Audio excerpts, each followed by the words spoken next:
TJ, thank you. Charges dropped against 3 nurses after the deaths of elderly residents at a South Florida nursing home. 7's Kevin Ozebek is live at the Broward Courthouse with more on that. Kevin.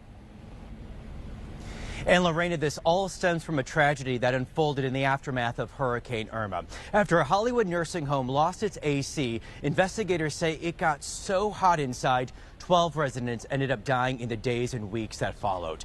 For years now, the state has been pursuing a case against not just the nursing home's administrator, but also cases against 3 of its nurses. Well, today, the cases against those nurses were dropped. Prosecutors say their cases against Sergo Collin, Althea Meggie, and Tamika Miller are now closed.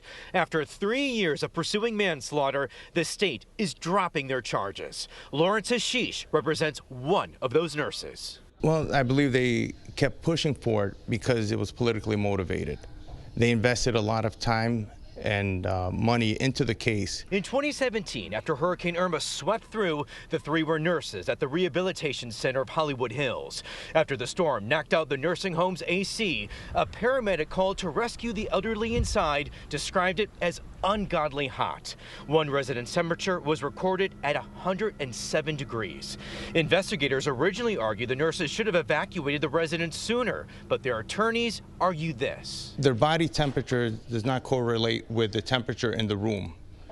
All of us here, if you have a flu, you can have a temperature of 107 degrees while we're all normal.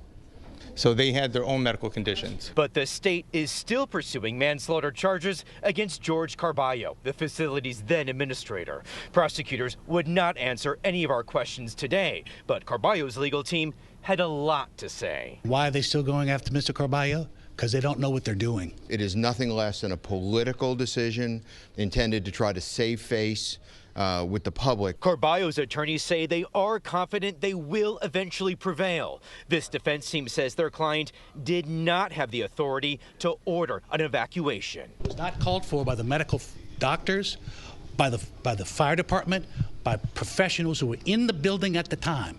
And not one person stepped up and said, we got to get out of here. Now, those 3 nurses are listed by the state as witnesses in their case against George Carballo. Jury selection for his trial is set to begin on October 17th. Of course, we will be following that as well. Live in Fort Lauderdale, Kevin Ozebek, 7 News.